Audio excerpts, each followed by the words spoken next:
저 말인가요?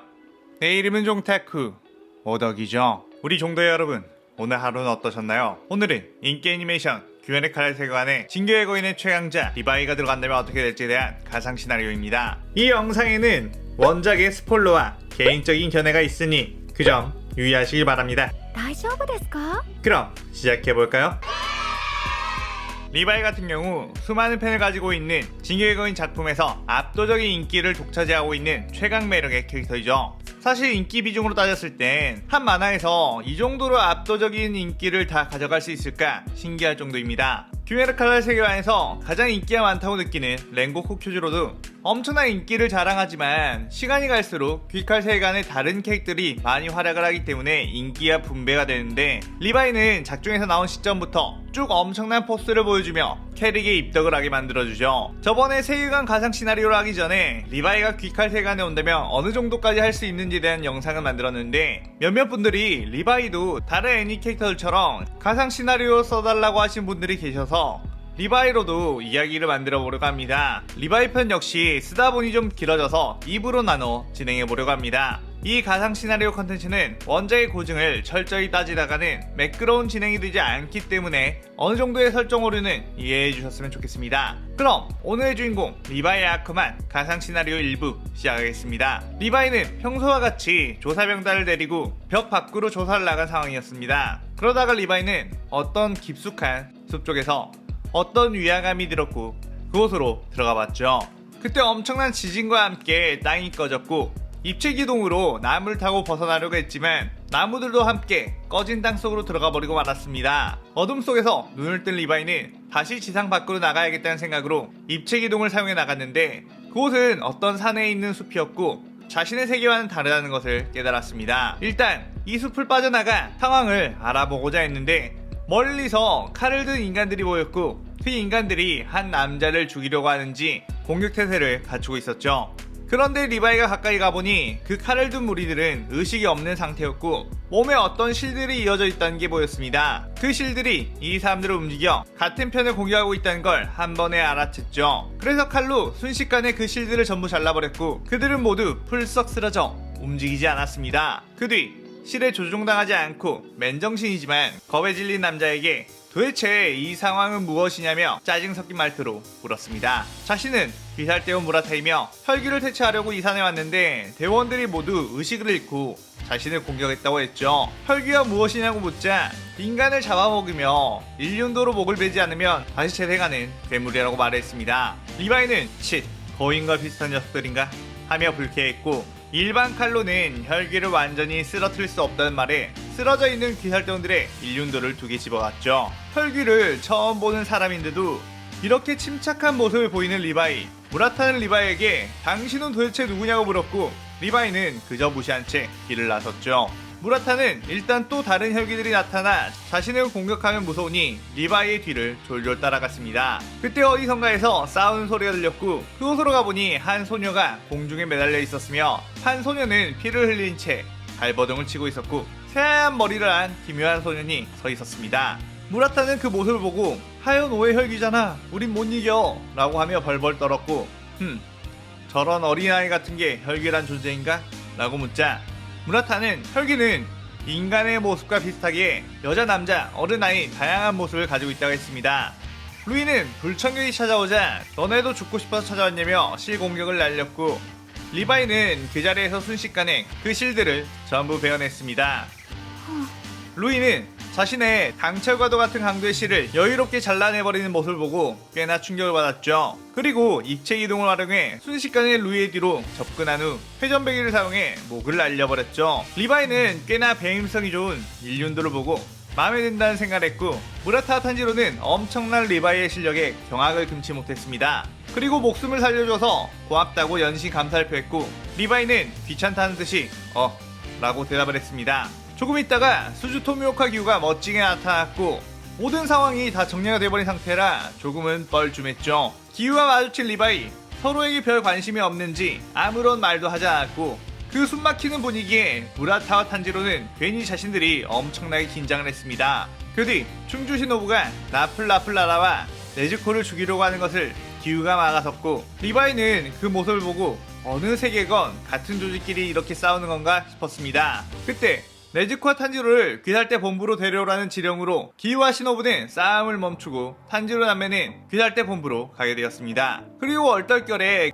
그곳에 함께 있던 리바이도 하야노 루이의 퇴치 공로자로 가게 되었죠. 일단 리바이는 온몸에 먼지가 뒤덮여 있었기에 그저 어서 옷을 갈아입고 샤워를 하고 싶었지만 일단 이 상황들을 알아놓을 필요가 있었기에 잠자코 상황을 지켜봤죠. 이윽고 시작된 조합재판. 한바탕 탄지로와 네즈코로 인해 소동이 일어난 후 이제 리바이 차례였는데 우야시키 당주는 리바이에게 일반인의 수준으로는 절대 12기호를 처치할 수 없었을 터인데 정체가 무엇이냐고 물었고 리바이는 이 세계에서 온 군대 조직의 병장이라고 설명을 했습니다. 그에 많은 주들이 놀랐고 풍주 사내미는 이 세계에서 왔다는 말에 괜히 시비를 걸었죠. 이 세계 검사의 실력을 좀 보자고 말이에요.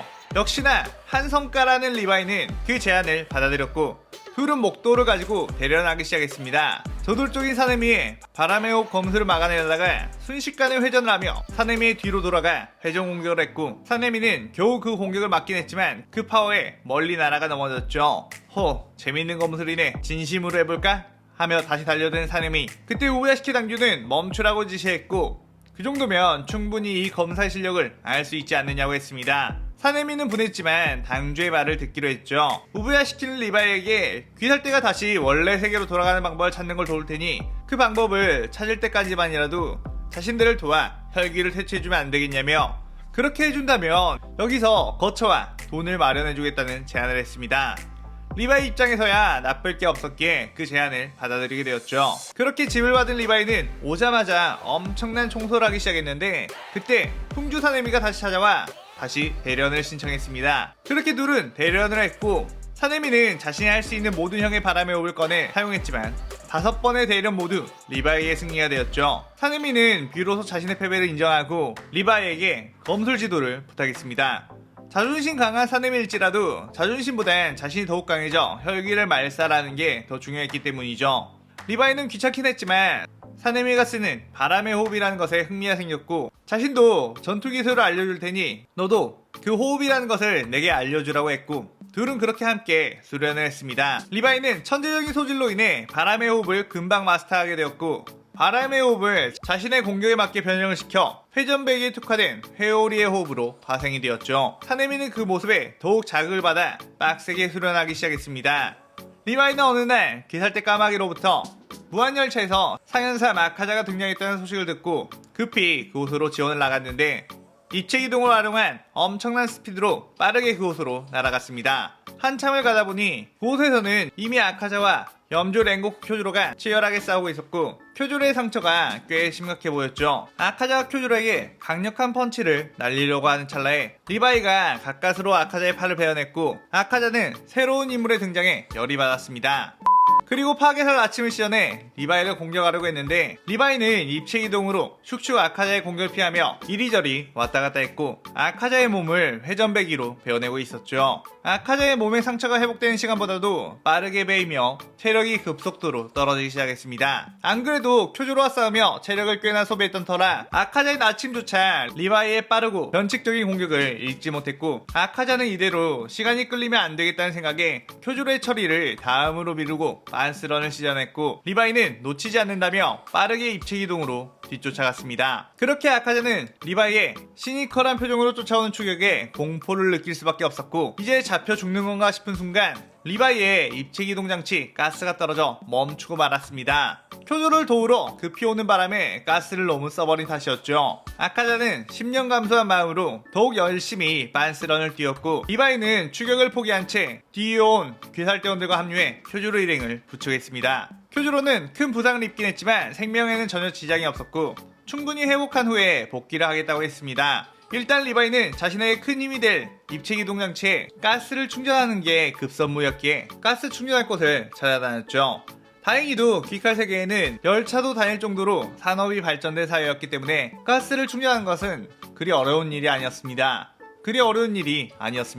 그렇게 가스도 여유롭게 충전하고 혼자 자신의 원래 세계로 돌아가는 방법을 찾음과 동시에 혈귀들을 만나는 족족 목을 따버리는 리바이의 입장에서는 거인이나 혈귀나 그저 길가에 있는 벌레 한 마리 잡는 것과 다름이 없었죠. 그러던 어느 날 나비저택을 지나가다가 소녀들이 시끄럽게 울어대는 소리가 들렸고 그곳에 가보니 음주우지 탱겐이 아오이와 콩알눈을 어디론가 데려가려고 하고 있었죠. 그때 탄지로 일행이 자신들이 대신 그 임무에 가겠다며 이야기를 했고 탄지로는 리바이를 발견하고 리바이 씨도 함께 가지 않겠냐고 제안을 했습니다. 리바이는 일단 함께 동행했지만 유곽에 들어가야 하기 때문에 여장을 해야 한다는 말을 듣자마자 인상을 찌푸리며 난 이 임무에서 빠지겠다고 했습니다. 그래도 이왕 온 김에 같이 가는 게 좋지 않겠냐며 탄지로가 말을 하자마자 엄청난 살기 어린 눈빛을 보내며 탄지로의 입을 다물게 했죠. 일단 자신은 체질적으로 팀플레이는 잘 맞지 않으니 강력한 혈기가 나올 때나 부르라고 했습니다. 그리고 리바이는 혼자 유곽 근처를 돌아다니며 시간을 보내고 있었죠. 그때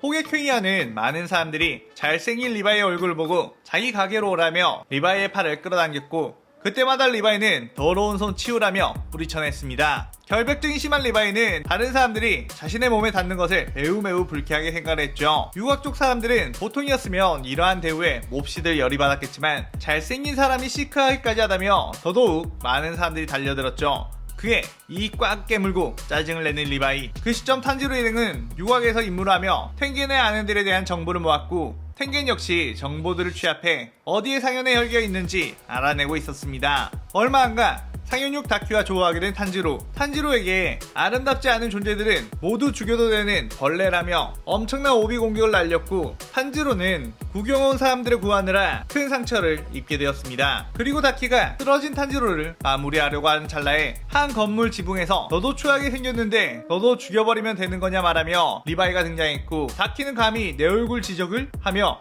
리바이를 쳐다봤는데 좀 내 스타일인데? 시크하고 짜증나 있는 얼굴이 부자님과 아니 감히 인간 주제에 죽고 싶어 환장을 했나 보군 하며 오비 공격을 날렸습니다. 리바이는 회오리의 호흡 제1형 회전배기를 사용해 그 수많은 오비들을 전부 찢어버렸고 입체기동을 활용해 순식간에 다키의 뒤로 접근해 목을 베어버렸죠. 다키는 엄청난 리바이의 스피드에 당황하며 목이 날아갔지만 다키는 소멸하지 않았고 으앙 울음을 터뜨렸습니다.